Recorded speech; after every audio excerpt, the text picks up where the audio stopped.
담임 목사님께서 신앙의 보편 경험을 하고 계십니까? 라는 제목으로 말씀 증거해 주시겠습니다. 자, 우리 믿음의 고백을 하나님께 드림으로 말씀 앞에 나가도록 하겠습니다. 하나님 나를 사랑하신다. 하나님 내 인생에 크고 비밀한 계획 가지고 계신다. 하나님 오늘도 나와 동행하셔서 그 계획 이루어 주신다. 아멘. 그렇게 될 줄로 믿습니다. 아멘. 우리가 살아가면서 하는 경험은 크게 두 가지로 요약을 할 수 있을 것 같습니다. 모든 사람이 보편적으로 하는 보편 경험이 있는가 하면 특별한 사람만 하는 특별한 경험이 있지 싶습니다. 예를 들면 사춘기라고 하는 것은 모든 사람이 일정한 나이가 되면 누구나 겪는 일반적인 경험이라 할 수 있을 것입니다. 이 시기에 들어가면 심지어 부모에게 순종하던 자녀들도 일정한 부분의 차이는 있겠지만 부모에게 반항하는 경향을 보이게 됩니다. 보통의 경우 어릴 때부터 부모에게 반항적이었던 자녀가 사춘기에 반항을 하면 부모들은 그냥 그걸 별 차이 없이 느끼지만 어릴 때부터 늘 순종적이었던 자녀가 어느 날 갑자기 부모에게 대들고 반항을 하면 그 충격은 생각보다 크게 마련입니다. 이럴 때 주변에서 먼저 자녀를 키웠던 부모님들이 해주시는 말씀이 있죠. 시간이 약이라고. 왜 이런 이야기를 합니까? 일반적으로 시간이 흘러가면 호르몬의 수치가 다시 정상으로 돌아오게 되고 원래 순했던 아이들은 순한 자리로 돌아가고 원래 싸나웠던 아이들은 계속 싸나운 거죠. 그러니까 시간은 누구에게나 공평하고 누구에게나 사춘기 시절은 지나가는 보편적인 경험이니까 그렇게 이야기를 하고 또 우리가 경험을 해서 아는 것이 있습니다. 정말 그렇습니다. 근데 사춘기를 보편적인 경험 안에서 이렇게 지나가는 자녀만 있는 것이 아니라 정말 폭풍과 같은 사춘기를 지나가는 자녀도 흔하지는 않지만 있습니다. 보통은 부모에게 반항하는 정도로 끝내야 되는데 어떤 자녀는 부모에게 반항한 것을 넘어서 부모와 같은 공간에 있기를 거부하는 자녀가 생기게 됩니다. 가출이라는 것을 하게 되죠. 사실 사춘기에서 가출이라고 하는 단어는 특별한 건 아니겠지만 모든 자녀들이 가출하는 것은 아니라는 점에서 특별한 경험이라 할 수 있을 것입니다. 그냥 평범한 사춘기를 지내고 있는 자녀를 키우고 있는 부모하고 가출하는 자녀를 키우는 부모, 우리가 일반적으로 그냥 이해하기는 쉽지는 않습니다. 그 마음이 얼마나 아프겠습니까? 똑같은 시기지만 전혀 다르게 지나가고 있기 때문입니다. 우리가 성경을 읽어나가다 보면 성경 안에도 성도가 하는 경험이 크게 두 가지로 분류가 되는 것을 보게 됩니다. 모든 성도들이 하는 보편 경험이 있고 특별한 사람들, 주로 이제 선지자들이나 또는 사도들이 하는 특별한 경험이 있음을 보게 됩니다. 성경에서 가장 독특하고 특별한 경험을 한 사람은 아마 바울일 것 같습니다. 바울은 예수님이 돌아가시고 부활하신 이후에 부름받았던 최초의 사도입니다. 근데 그는 그냥 부름받은 것이 아니라 다메섹으로 가다가 그것도 교회를 핍박하고 성도들을 감옥에 집어넣게 가다가 갑자기 회심한 그에게 찾아오신 예수를 만나고 회심한 사건을 경험하였고 심지어 그는 3층정까지 올라가서 세 번째 하늘까지 올라가서 그 누구도 보지 못한 천국까지 보고 온 놀라운 경험을 하였습니다. 사실 이런 경험은 대부분의 성도에게 허락되지 않는 특별한 경험입니다. 그런 관점에서 보면 바울이 한 경험은 매우 한정된 사람들에게 주어진 특별한 경험이라고 그렇게 이야기할 수 있을 것입니다. 근데 로마서에 보면 이렇게 특별한 경험을 하고 있었던 사도 바울이 모든 사람이 하는 보편 경험에 대해서도 이야기하는 것을 보게 됩니다. 그게 로마서 8장 28절입니다. 우리가 알거니와 하나님을 사랑하는 자 곧 그 뜻대로 부르심 입은 자들에게는 모든 것이 합력하여 선을 이루느니라. 여러분이 아시는 대로 로마서 8장은 모든 성도에게 찾아오는 고난의 문제를 다루고 있는 본문입니다. 바울의 관점에서 고난은 모든 사람에게 보편적으로 찾아오는 보편 경험이라는 것입니다. 그리고 누군가가 하나님을 사랑하고 있는 보편적인 신앙생활을 하고 있다면 이 고난도 보편적인 결론에 도달하게 된다는 것입니다. 합력하여 선을 이룬다는 것입니다. 저는 개인적으로 성경에 있는 모든 말씀을 좋아하지만 가장 좋아하는 말씀 한 구절을 꼽으라면 로마서 8장 28절을 제일 좋아합니다. 제가 가장 좋아하는 이유는 모든 것이 합력하여 선이 된다는 이 고백 때문이기도 하지만 전제가 더 좋기 때문입니다. 우리가 알거니와, 쉽게 말하면 신앙 안에서 하나님을 사랑하고 있는 모든 사람은 똑같은 걸 경험한다는 것입니다. 비록 모든 사람에게 고난이 오는 것도 맞지만 하나님을 사랑하고 있는 동안에 그 고난은 반드시 보편적인 결론으로도 간다는 겁니다. 합력하여 선을 이루게 된다. 그런 점에서 사실 신앙이 성장하지 않은 근본적인 이유는 고난 때문도 아니고 특별한 경험이 없기 때문도 아닙니다. 사도 바울적 관점에서 보면 고난 때문에 신앙은 성숙할 수 있습니다. 왜냐하면 보편 경험이기 때문입니다. 이 보편 경험이 합력하여 선을 이룬다라고 하는 보편 결론에만 도달하면 반드시 신앙은 성숙합니다. 근데 문제는 고난은 있는데 합력하여 선을 이루는 결론이 없는다는 데서 문제가 있다는 것입니다. 그렇다면 여러분, 무엇이 진짜 문제일까요? 고난을 보내신 하나님이 문제일까요? 아니면 합력하여 선을 이루지 못하는 우리의 문제이겠습니까? 사도 바울 관점은 이것입니다. 고난은 문제는 아니라는 것입니다. 우리가 알거니와, 그러니까 모든 신앙을 가지고 있는 사람 보편적으로 경험하는 건 뭐냐? 누구나 다 고난은 당한다는 것입니다. 누구나 다 어려움은 있어요. 근데 진짜 문제는 무엇인가? 전제가 안 들어가 있는 신앙이라는 거예요. 하나님을 사랑하고 있는 전제가 신앙 안에 있어야 되는데 하나님을 사랑하지 않는 상태에서 고난에 들어가니까 합력하여 이루는 선을 경험하지 못한다는 것입니다. 그러므로 사랑하는 성도 여러분, 무엇이 신앙의 본질입니까? 하나님을 사랑하는 것이 신앙의 본질입니다. 그리고 하나님을 사랑하고 있는 사람이라도 고난은 면제되지를 않습니다. 반드시 고난이 옵니다. 그러나 두려워할 것이 없습니다. 보편적인 고난이 온 것이고 보편적인 결론으로 갈 것입니다. 왜냐? 여러분들이 보편적인 신앙을 가지고 있으니까. 하나님을 사랑하면서 고난에 들어가면 이 사람은 반드시입니다. 합력하여 선을 이루는 결론에 도달하게 되고 그 결론에 도달하면 신앙은 한 단계 성장하게 되는 것입니다. 로마서 8장 28절이 성도가 만나는 고난과 그리고 성도가 당연히 만나게 되는 일반적인 결론에 대한 이야기였다면 오늘 우리가 읽은 요한일서 마지막 이 본문도 성도가 특별히 하나님과 교제 가운데 있는 성도가 가지는 경험과 그 경험을 통해서 얻게 되는 확신에 대한 이야기를 하고 있습니다. 사도 요한이 첫 번째로 경험하고 또 첫 번째로 확신하게 되는 내용에 대해서 이렇게 얘기를 합니다. 18절입니다. 하나님께로부터 난 자는 다 범죄하지 아니하는 줄을 우리가 아노라. 하나님께로부터 나신 자가 그를 지키심에 악한 자가 그를 만지지도 못하느니라. 로마서 8장 28절이 우리가 알거니와 라고 시작이 됐다고 제가 말씀드렸어요.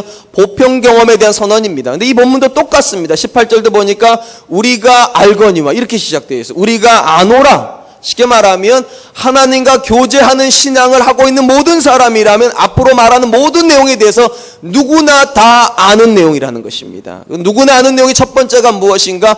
범죄하지 아니한다는 것입니다. 우리가 요한일서를 계속 살펴보면서 가장 많이 다루었던 주제 중에 하나가 이것입니다. 과연 하나님과 교제하는 사람은 범죄할 수 있는가?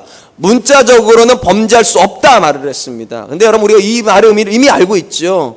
이 본문에서 범죄하지 않는다는 말은 정말로 아무 죄도 안 짓는다는 말이 아니라 습관적으로 반복적으로 의지적으로 죄를 지을 수 없다. 왜냐하면 이 본문의 단어가 현재형이고 헬라어의 현재의 뜻이 습관 반복 의지거든요. 그러니까 그것이 죄인 줄 모르고 죄는 지을 수 있을지 몰라도 그것이 분명히 죄인 거 알고 있고 하나님께서 내 마음에 그거에 대한 찔림을 주셨음에도 불구하고 누구나 반복적으로 습관적으로 의지적으로 죄를 지을 수 없다. 그건 누구나 아는 사실이라는 거예요.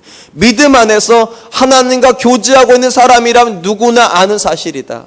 사실 이 내용은 이미 요한사도가 계속 이야기한 부분이기 때문에 특별할 것은 없습니다. 그런데 이 본문이 특별한 이유는 딱 하나입니다. 왜 성도가 그렇게 반복 습관 의지적으로 죄를 지을 수 없는가? 그 원인에 대한 이야기를 하고 있기 때문입니다. 거기 보니까 18절 하반절에 이렇게 되어 있죠. 하나님께로부터 나신 자가 그를 지키심에 악한 자가 그를 만지지도 못하느니라. 거기 보니까 하나님께로부터 난 자 그리고 하나님께로부터 나신 자 이렇게 되어 있어요. 그러니까 앞부분에 나와 있는 하나님께로부터 난 자는 우리를 말하는 거죠. 그러니까 하나님으로부터 하나님의 생명을 소유한 자 그리고 하나님께 나신 분은 예수님이십니다. 그러니까 예수님께서 예수님으로 말미암아 하나님의 자녀가 된 저와 여러분들을 붙들어 주심으로 뭐 하지 못한다는 겁니까? 사탄이 만지지도 못한다고. 이것이 성도가 하는 경험이라는 것입니다. 특별히 이 본문에서 만지지도 못한다고 한 단어는 굉장히 의미가 있습니다. 이 단어의 문자적인 뜻은 불을 붙인다는 뜻입니다. 쉽게 말하면 사단은 우리 성도들뿐만 아니라 이 땅에 있는 모든 사람들의 마음속에 불을 붙이는 존재라는 거예요. 여러분, 어떤 불을 붙일까요? 죄의 불을 붙이는 거죠. 뭐 하고 싶은 욕구들, 죄 짓고 싶은 욕구들이 계속 생기는 거, 그거 사단이 한다는 겁니다. 불을 붙이는데 놀라운 것은 성도는 하나님과 교제를 누리고 있는 성도는 그걸 못 느낀다는 거예요. 불을 붙이는 걸 못 느낀다는 거예요. 왜냐? 예수님께서 지켜주시니까. 예수님께서 붙잡아 주시니까. 그건 누구나 하는 보편 경험이라는 것입니다. 이 자리에 계신 분들 중에 어릴 때 불장난 좀 해보신 분들 많이 계실 겁니다. 아궁이 떼던 시절에 사셨던 대부분 어르신들께서는 불을 붙여보셨을 거예요. 근데 잘 붙는 나무가 있죠. 어떤 나무가 잘 붙습니까? 바짝 말라있는 나무는 잘 붙습니다. 근데 어떤 나무가 불이 안 붙습니까? 물기 묻은 나무는 불이 잘 안 붙습니다. 물에 오래 들어가 있거나 침수되어 있는 지역에 있는 나무들 같은 경우는 불을 붙이면 연기만 나죠. 안 붙어요. 물을 안 붙여보셨어요? 고개 좀 끄덕여보세요. 그런 거잖아요. 물 묻어있는 나무가 어떻게 붙겠어요? 오늘 본문이 똑같아요. 여러분, 예수님 안에서 은혜에 젖어 있는 성도는 절대로 사단이 못 건드린다는 거. 아니, 건드리는데 불이 안 붙는다는 거예요. 아무리 유혹을 해도, 아무리 유혹의 걸수를 던져줘도 물지를 않는다는 거. 왜냐? 하나님께서 그 아들을 통해서 우리 마음을 지켜주고 계시니까. 여러분, 우리가 신앙을 경험하다 보면 정말 하나님의 말씀이 사실이라는 걸 깨달을 때가 참 많아요. 아, 이 말씀이 정말 사실이구나. 예수님께서 그냥 말씀하신 것이 아니라 이것이 인생의 본질이고 이것이 믿음의 본질이구나 하는 걸 깨닫게 되는 말씀 중에 제가 가장 자주 인용하는 말씀이 이런 말씀인 거 아실 겁니다. 요한복음 15장 5절입니다. 나는 포도나무요 너희는 가지라. 그가 내 안에 내가 그 안에 거하면 사람이 열매를 많이 맺나니 나를 떠나서는 너희가 아무것도 할 수 없음이라. 참으로 신기한 건 신앙의 세월이 깊어지고 믿음의 연수가 깊어지면 어떤 사람도 교만한 사람은 안 나온다는 것입니다. 참 신기하게도 믿음이 깊어지면 깊어질수록 사람은 무능을 경험하게 돼요. 하나님을 떠나서는 내가 아무것도 할 수 없구나. 전적인 연약한 상태로. 참 우리 상식적으로 생각을 해보면 우리가 믿음 생활이 깊어지면 담대해져야 될 것 같은데 참 이상하게도 믿음 생활이 깊어지면 약해집니다. 내가 참 보잘것없는 사람인 걸 느끼게 돼요. 참 이상한 것 같아요. 그래서 더더욱은 어떻게 만드는가? 하나님을 절대적으로 의지하게 만들어요. 이 상태가 사실은 가장 은혜 받은 상태입니다. 여러분 오해하지 마세요. 내가 모든 걸 할 수 있을 것 같은 상태가 은혜 받은 상태가 아니라 내가 아무것도 할 수 없을 것 같은 상태. 전제가 있죠. 주님 바깥에서는. 주님 안에서 내가 모든 걸 할 수 있을 것 같은데 주님 바깥에 나가서 내가 아무것도 할 수 없을 것 같은 상태가 가장 은혜 받은 상태고 이 상태에서는요 사단이 절대로 불 못 붙인다는 거예요. 왜냐하면 상식적으로 생각해 보세요. 주님 떠나서도 내가 뭔가 할 수 있을 담대함이 있으면 죄 지을 수 있습니다. 그냥 어차피 주님 없으면 내가 뭐 할 수 있으니까. 근데 주님 없으면 아무것도 못한다고 생각해 보세요. 그럼 주님이 싫어할 일 못합니다. 주님 바깥에서 어떤 일도 못하는 거예요. 왜냐? 무서워서요. 주님 떠나면 관계가 깨질 것 같고 주님 떠나면 내 자녀가 망가질 것 같고 주님 떠나면 교회가 망가진다는 거 아는데 누가 담대하게 죄를 짓겠어요? 누가요? 그래서 참 신기한 건 믿음이 깊어지면 절망이 쌓여요. 내 자신에 대한 절망이요. 내가 너무 한심해 보여요. 아무것도 못하는 것 같아요. 사랑하는 성도 여러분, 그 상태가 가장 거룩한 상태예요. 하나님은 한 번도 사람을 향하여서 위대하다고 말씀하신 적 없어요. 우리가 하나님 안에 있을 때만 위대한 거예요. 우리가 하나님 안에 있을 때만 뭔가 할 수 있는 존재인 거죠. 그래서 신앙이 깊어지고 신앙 안에서 하나님과 교제가 깊어지면 누구나 아는 것이 하나가 있어요. 내가 예수님 안에 있다는 거, 예수님 나를 지켜주고 계시다는 거, 그리고 그 사람에겐 사단이 절대로 불을 붙이지 못한다는 거. 그러므로 사랑하는 성도 여러분, 우리에게 유혹이 있기 때문에 사단이 우리를 향해서 유혹을 하기 때문에 죄 짓는다고 생각하지 마세요. 그게 아니에요. 누구에게나 유혹은 있는 거예요. 근데 누구나 다 죄 짓진 않아요. 그러니까 유혹이 죄를 짓게 만드는 건 아니에요. 전제가 하나가 있어요. 여러분들이 은혜에 젖어 있지 않기 때문에 죄를 짓는 거예요. 여러분들이 그 은혜만 젖어 있으면, 나무가 물에만 젖어 있으면 불이 안 타는 거랑 똑같아요. 아무리 불을 지펴도 물이 그걸 꺼뜨려 버리거든요. 그러므로 사랑하는 성도 여러분, 우리가 안다. 이 사실 앞에 주목하세요. 모든 사람은 믿음 안에서 이걸 경험해야 돼요. 주님과 가까워지면 가까워질수록, 하나님과 가까워지면 가까워질수록 그 은혜가 나를 지켜준다.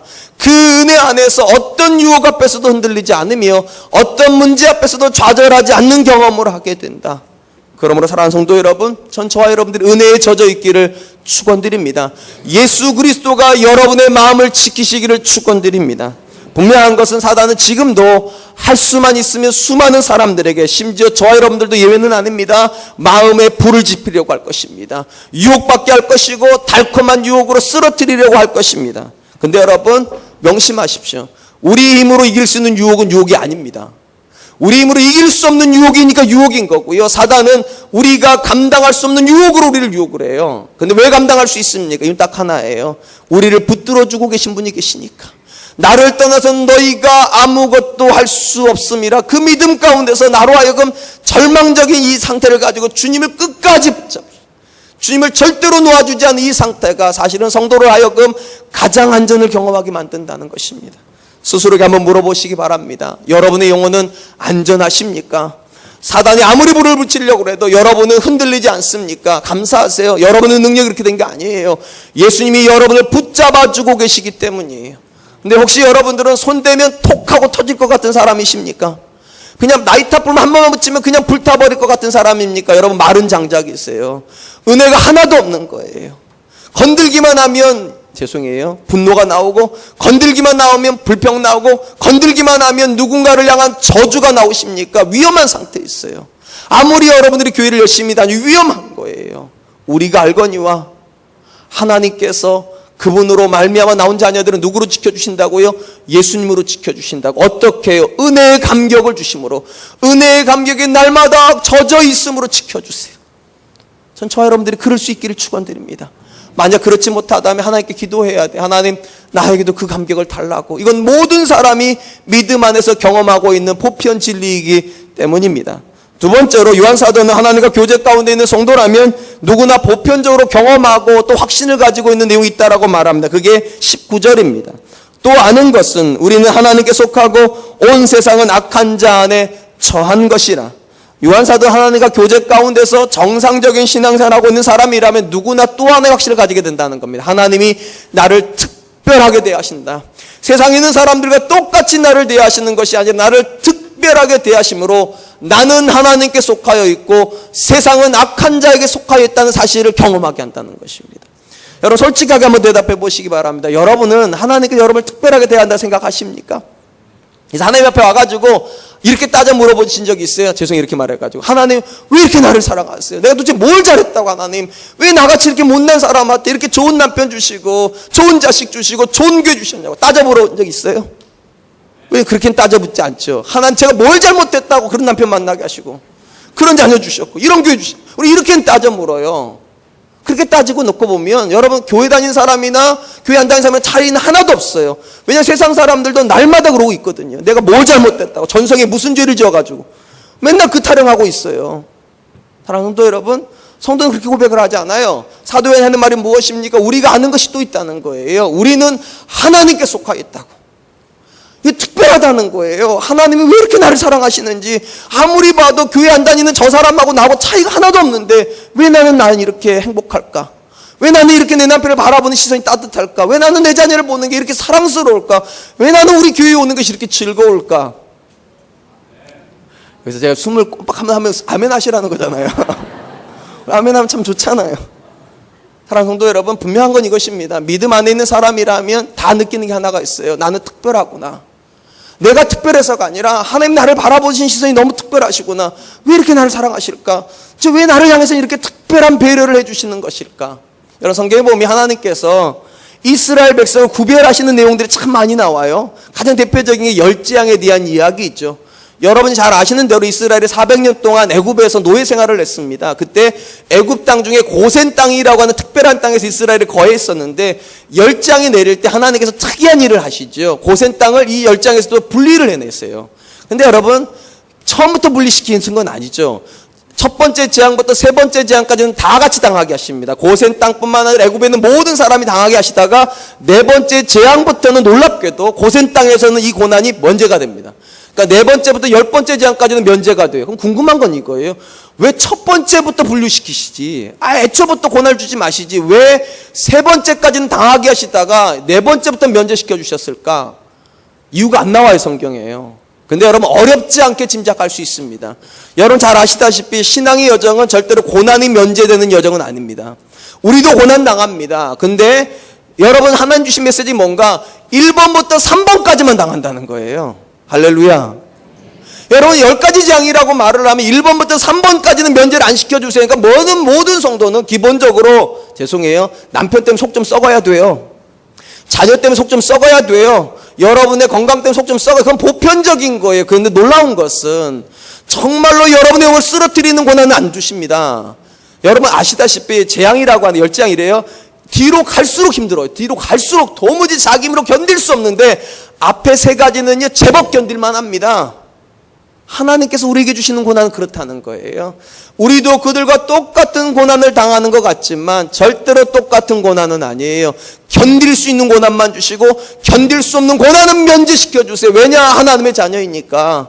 그래서 사도 바울이 이런 이야기를 하잖아요. 고린도전서 10장 13절 사람이, 여기서 사람이라고 하는 건 하나님의 사람입니다. 사람이 감당할 시험 밖에는 너희에게 당한 것이 없나니 오직 하나님은 미쁘사 너희가 감당하지 못할 시험 당함을 허락지 아니하시고 시험 당할 즈음에 또한 피할 길을 내사 너희로 능히 감당하게 하시느니라.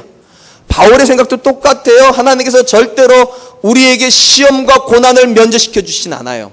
그들이 당하는 시험 우리도 당하고 그들이 당하는 고난 우리도 당하는 듯이 보이나 사도 바울이 뭐라 말합니까? 똑같은 시험은 아니라는 거예요.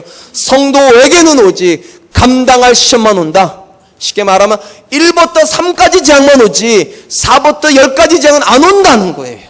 물론 가끔 가다 보면 4부터 10까지 있는 재앙이 오는 듯이 보일 때가 있어요. 근데 뭐라고 말합니까? 바울이 피할 길을 내사 그 고난을 피해가게 하신다고요.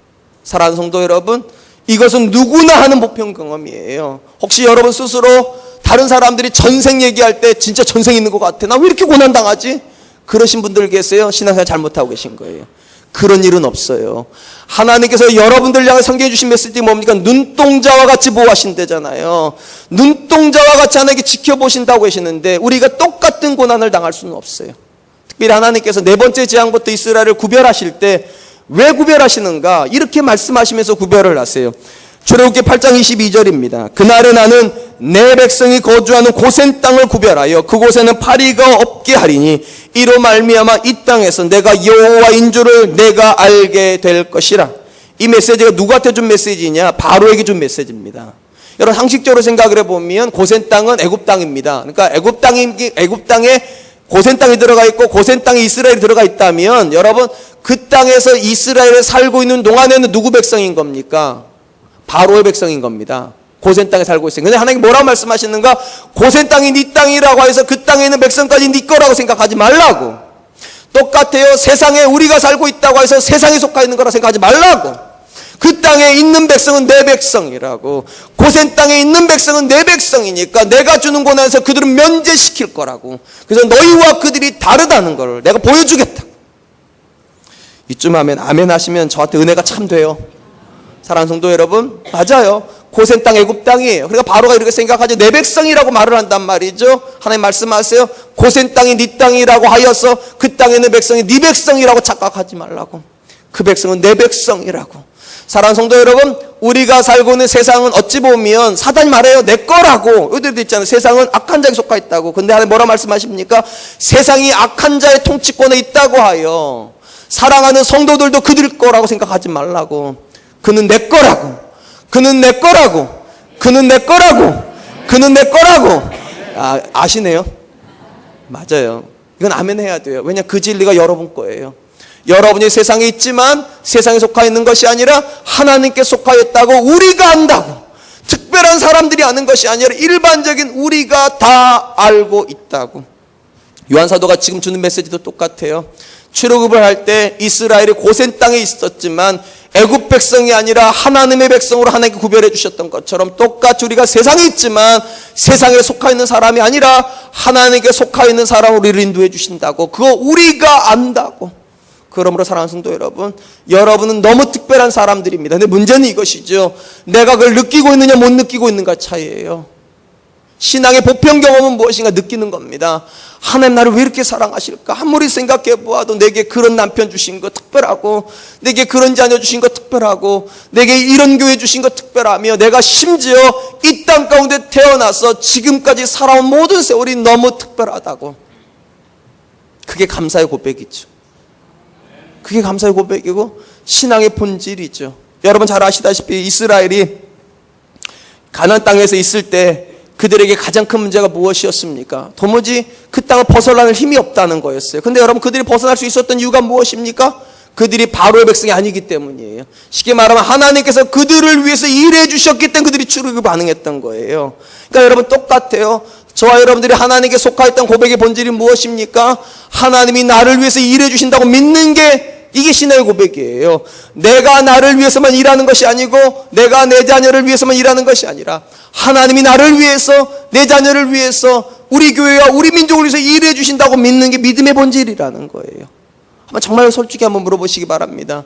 여러분 정말로 하나님께서 여러분을 위해서 일해 주신다고 믿으십니까? 여러분 하나님께서 여러분을 위해서 일해 주신다고 믿는 것과 믿지 않는 것 가장 큰 차이가 뭔지 아십니까? 무엇을 의지하는가예요. 여러분 일반적으로 하나님 밖에 있는 사람들은 무엇을 의지하는가? 땀을 의지합니다. 노력을 의지합니다. 그래서 이렇게 말하잖아요. 땀은 배반하지 않는다고. 내가 노력을 하면 내 열매를 거둔다 그렇게 믿어요. 그러니까 그들은 철저하게 자기 노력에 신봉을 하면서 삽니다. 근데 여러분 절대 이 말은 오해하지 마세요. 우리는 땀을 신봉하지 않습니다. 노력도 신봉하지 않습니다. 우리는 하나님을 신뢰합니다. 이 말은 절대로 땀을 흘리지 않는다는 말도 아니고 수고하지 않는다는 말도 아니에요. 다만 이 말이에요. 우리가 땀을 흘려도 그 땀보다 더 많은 걸 주시는 분 우리 하나님. 내가 수고하여도 30배, 60배, 100배를 결실케 하시는 그 하나님 때문에 내가 땀을 흘리는 것이죠. 사랑하는 성도 여러분, 여러분이 수고하여서 여러분이 지금까지 살아왔다 생각한다면 여러분 생활 잘못한 거예요.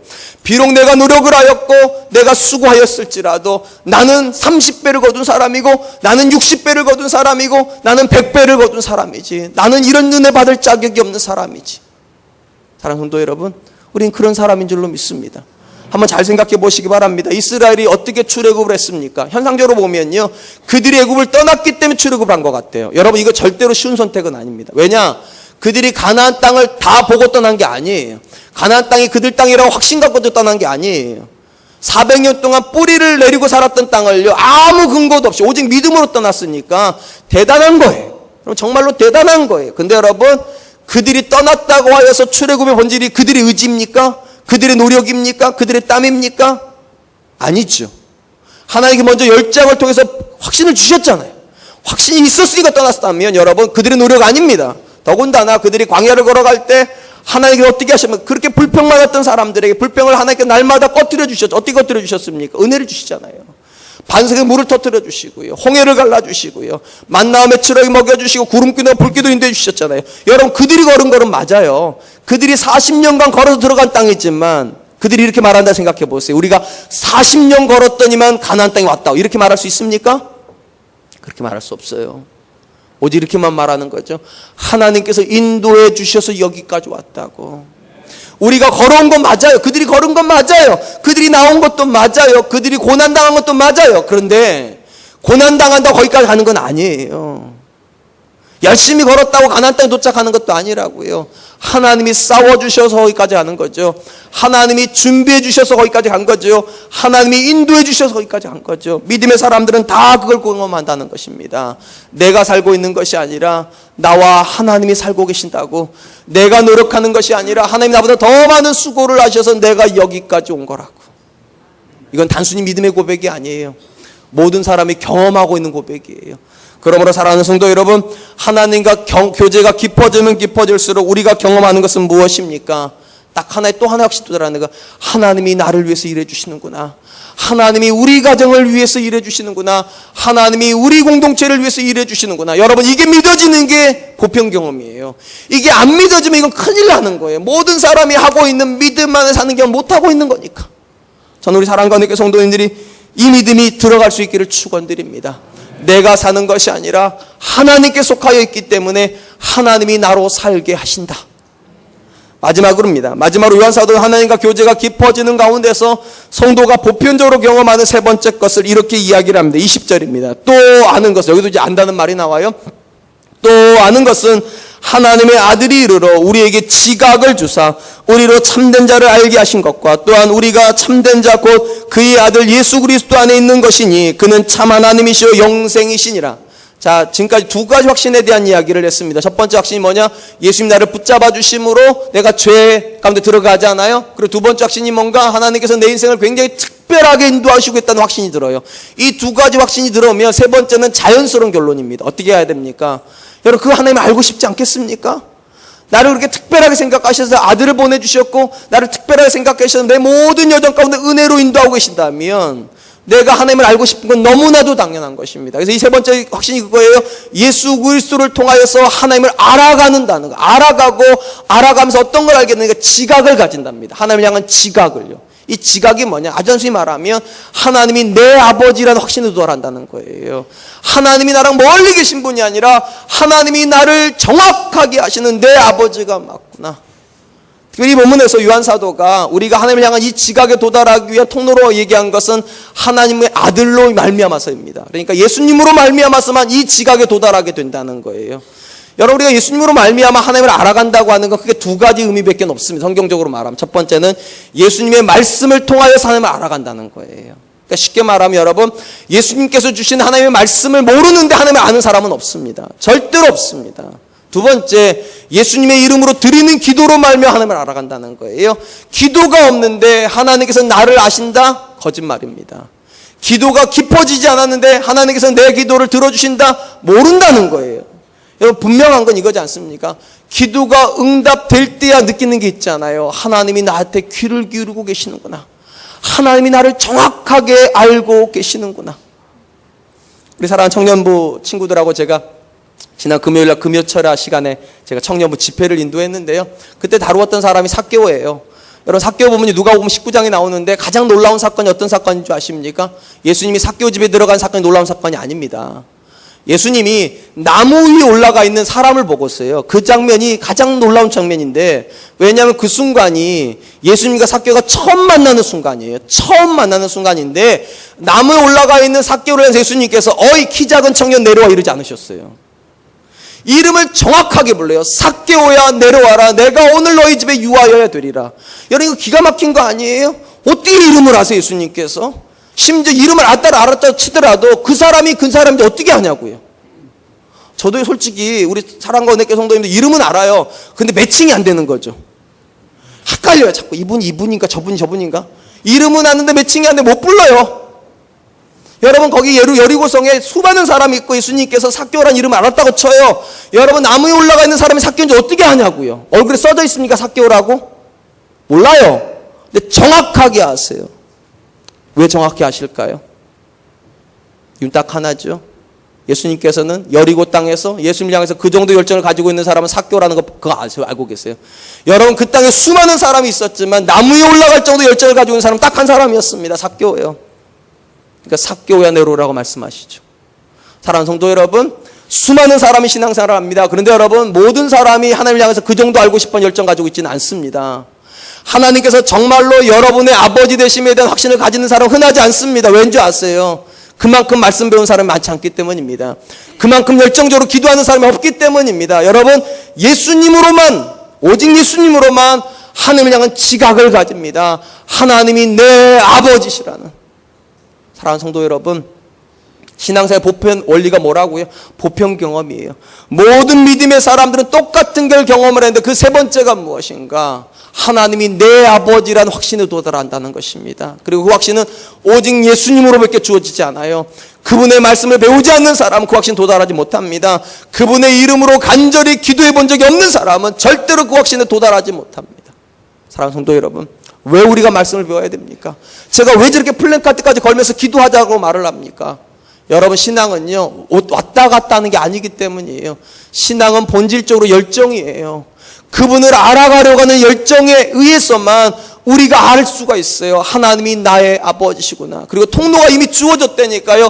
예수님으로 말미암아 하나님이 나의 아버지라는 걸 알게 해주셨어요. 그렇다면 사랑하는 성도 여러분, 말씀 앞에 나오세요. 기도의 자리로 나오세요. 그리고 간절히 기도하세요. 하나님을 향한 이 확신이 도달할 때까지 기도하세요. 저는 믿습니다. 하나님께서 똑같은 보편 경험이기 때문에 우리가 알거니와 되어 있잖아요. 우리가 아는 것, 또 아는 것, 예수로 말미암아 하나님을 향한 지각을 얻게 된다고. 그 은혜가 있기를 주님의 이름으로 축원드리겠습니다. 한편 요한사도는 이렇게 예수 그리스도 안에서 성도가 보편적으로 가지는 경험, 또 그 경험으로 말미암은 확신에 대한 이야기를 하고 마지막 순간 이렇게 마무리를 합니다. 21절입니다. 자녀들아, 너희 자신을 지켜 우상에게 멀리하라. 여러분, 이 요한 1서는 서신서라는 거 아시죠? 서신서는 특징이 있습니다. 인사말이 있고 끝인사가 있습니다. 이게 서신서죠. 근데 요한 1서는 끝인사가 없습니다. 인사를 생략을 하고 그 인사할 자리에다 한마디를 더 넣은 게 이 본문이에요. 자녀들아 너희 자신을 지켜 우상에게서 멀리하라. 왜 이렇게 했을까? 여러분 바로 앞에 확신에 대한 이야기를 했잖아요. 그죠? 세 가지 확신. 우리가 안다, 우리가 안다, 우리가 안다. 이거는 우리가 경험해야 된다는 거예요. 그리고 뭐라고 말하는가? 그런데 너희가 이 경험을 하지 못하도록 막는 존재가 있다는 거예요. 너희를 가만두지 않는다고. 누가? 우상이 그렇게 하지 않는다고. 그러니까 조심하라고. 그러니까 조심하라고. 인사까지 생략해가면서 당부하는 걸 조심하라고. 너희에게 이 확신을 빼앗아가는 존재가 있다고.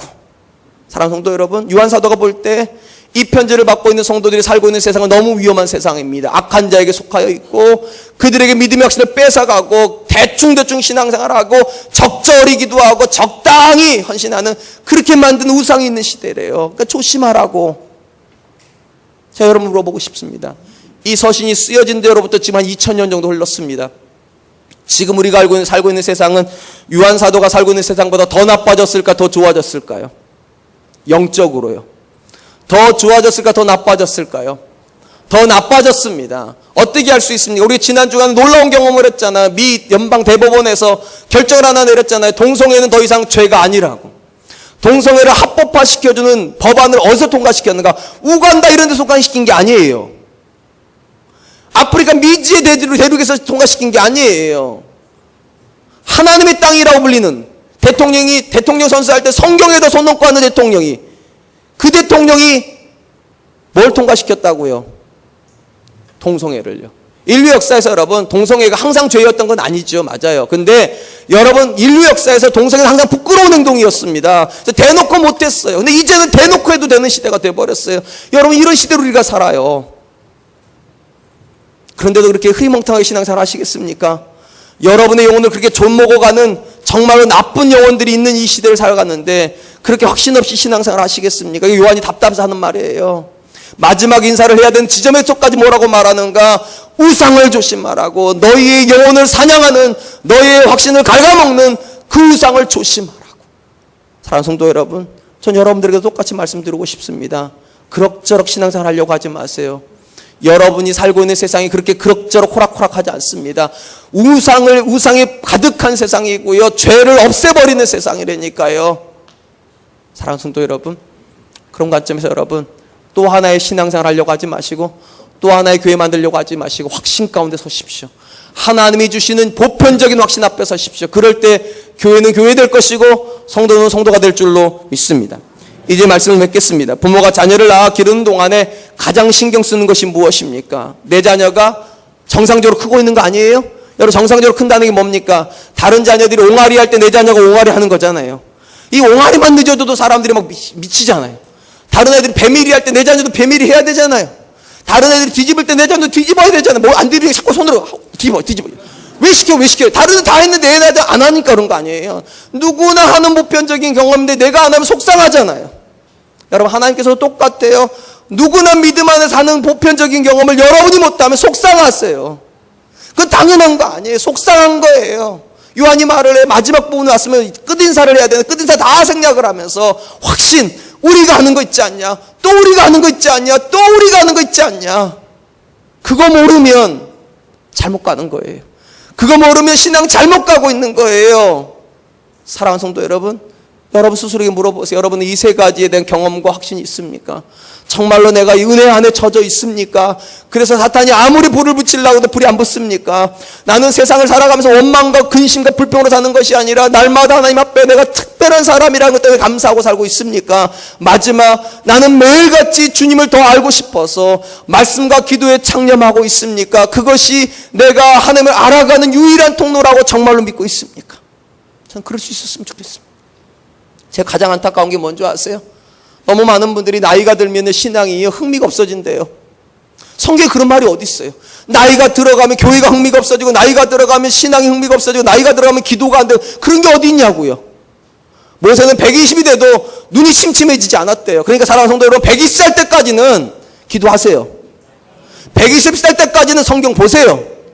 120살 때까지는 철야도 나오세요. 사랑하는 성도 여러분, 지금은 악한 시대입니다. 사도 요한이 인사를 생략할 만큼 너무 간절해서 우상을 조심하라고. 사랑하는 성도 여러분, 우리 영혼을 지킬 수 있기를 축원드립니다. 우리가 견고하게 서야지만 우리 자녀들에게 견고한 신앙이 내려갈 것입니다. 그 믿음 가운데서 이번 한 주간도 또 한 번 말씀 앞에 서고 또 한 번 기도 앞에 설 수 있는 저와 여러분 되시기를 주님의 이름으로 축원드리겠습니다.